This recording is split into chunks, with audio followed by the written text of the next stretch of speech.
देश के 34 करोड़ पीएफ खाता धारकों और नौकरी पेशा कर्मचारियों के लिए इस वक्त की सबसे बड़ी और ऐतिहासिक और बेहद शानदार खुशखबरी सामने आ रही है। कर्मचारी भविष्य निधि संगठन यानी ईपीएफओ ने पीएफ के इतिहास का अब तक का सबसे बड़ा डिजिटल बदलाव करते हुए अपना नया और अत्याधुनिक centralised IT system sites 2.01 project पूरी तरह से लॉन्च कर दिया है।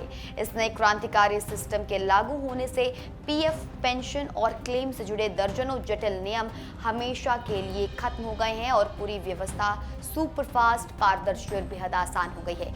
अगले कुछ मिनट हमारे साथ इस खबर पर बने रहिए, क्योंकि हम आपको इस नए डिजिटल सिस्टम से होने वाले 12 बड़े फायदों और नियमों के जो भी बदलाव हैं उन सभी की बारीक जानकारी एक एक करके समझाने जा रहे हैं। आइए सबसे पहले बात करते हैं उस सबसे बड़ी खुशखबरी की जिसका करोड़ों कर्मचारी बेसब्री से इंतजार कर रहे थे, यानी पीएफ का ब्याज।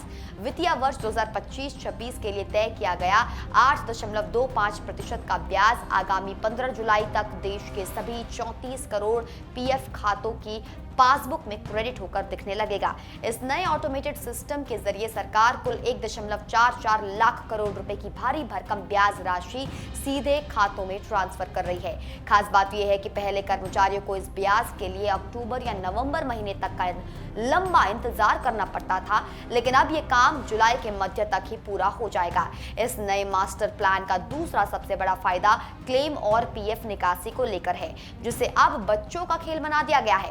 सरकार ने ऑटो क्लेम सेटलमेंट की सीमा को सीधे 1 लाख रुपए से बढ़ाकर 5 लाख रुपए कर दिया है, यानी अब 5 लाख रुपए तक का पीएफ एडवांस क्लेम बिना किसी मानवीय दखल के पूरी केवाईसी होने पर अपने आप मंजूर हो जाएगा। इतना ही नहीं, पीएफ विड्रॉवल यानी कि जो पीएफ है उसका जो आंशिक निकासी है उसकी बात की जा रही है यहाँ पर, पार्शियल विड्रॉवल के पुराने 13 जटिल नियमों को भी पूरी तरह खत्म करके अब सिर्फ 3 आसान श्रेणियां बना दी गई है। पहली जरूरी जरूरत जैसे बीमारी या शादी, दूसरी मकान और तीसरी विशेष परिस्थितियां। नए नियम के तहत अब आप अपने कुल पीएफ बैलेंस का अधिकतम 75% तक का हिस्सा घर बैठे निकाल सकेंगे। इसके अलावा अब पीएफ क्लेम रिजेक्ट होने का डर भी पूरी तरह खत्म हो जाएगा। जब आप नए पोर्टल पर क्लेम करने जाएंगे तो सिस्टम आवेदन सबमिट करने से पहले ही आपको बता देगा कि फॉर्म में कोई कमी या गलती तो नहीं है। सिस्टम आपको यह भी एडवांस में बता देगा कि आप अधिकतम कितनी रकम निकाल सकते हैं, जिससे गलत राशि भरने के कारण होने वाले रिजेक्शंस बंद हो जाएंगे। अगर क्लेम में कोई दस्तावेज या जानकारी कम होगी तो ईपीएफओ ऑनलाइन ही आपसे सवाल पूछेगा और आप ऑनलाइन ही उसका जवाब दे सकेंगे, जिससे अब आपको ईपीएफओ दफ्तर के चक्कर काटने की कोई जरूरत नहीं होगी। नए केंद्रीय भुगतान सिस्टम के तहत क्लेम का पैसा सेटलमेंट वाले दिन ही सीधे आपके बैंक खाते में ट्रांसफर कर दिया जाएगा। तीसरा बड़ा और गेम चेंजिंग बदलाव नौकरी बदलने वाले कर्मचारियों और पेंशन भोगियों के लिए है। जी हां, अब जैसे ही आप अपनी नौकरी बदलेंगे आपका पीएफ बैलेंस अपने आप ग्लोबली नए खाते में ट्रांसफर हो जाएगा।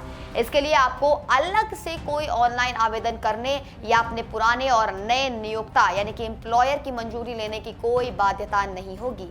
चूंकि देश भर के सभी पीएफ रिकॉर्ड अब एक ही केंद्रीय डेटाबेस में आ चुके हैं, इसलिए अब क्षेत्रीय कार्यालय की बाध्यता पूरी तरह खत्म हो गई है। अब आप देश के किसी भी ईपीएफओ ऑफिस में जाकर अपने पीएफ से जुड़ी मदद ले सकते हैं। यही नियम ईपीएस पेंशन धारकों पर भी लागू होगा। अब बुजुर्ग पेंशन भोगी देश के किसी भी पीएफ ऑफिस में जाकर अपना लाइफ सर्टिफिकेट यानी कि जीवन प्रमाण पत्र जमा कर सकेंगे और सेवाएं ले सकेंगे। पेंशन का भुगतान भी पूरी तरह केंद्रीकृत यानी कि सेंट्रलाइज्ड कर दिया गया है, जिसका मतलब है कि आपका पीपीओ नंबर किस ऑफिस से जुड़ा है इससे कोई फर्क नहीं पड़ेगा। आपकी पेंशन भारत के किसी भी बैंक खाते में सीधे ट्रांसफर की जा सकेगी। और जाते जाते एक और बड़ा वित्तीय फायदा आपको बता दें, अब तक नियम था कि पीएफ निकालने पर ब्याज केवल पिछले 3 महीने की आखिरी तारीख तक का ही मिलता था, लेकिन इस नए डिजिटल सिस्टम के तहत अब आपको अंतिम भुगतान या मंजूरी की वास्तविक तारीख तक का पूरा ब्याज जोड़ कर दिया जाएगा, जिससे सीधे तौर पर कर्मचारियों को अतिरिक्त ब्याज का बड़ा मुनाफा होगा। ईपीएफओ के इस नए डिजिटल अवतार पीएफ और आपके वित्तीय भविष्य से जुड़ी ऐसी ही हर प्रामाणिक और ताजा अपडेट के लिए बने रहिए सिर्फ और सिर्फ बड़ी बात पर और देखते रहिए इंडिया न्यूज।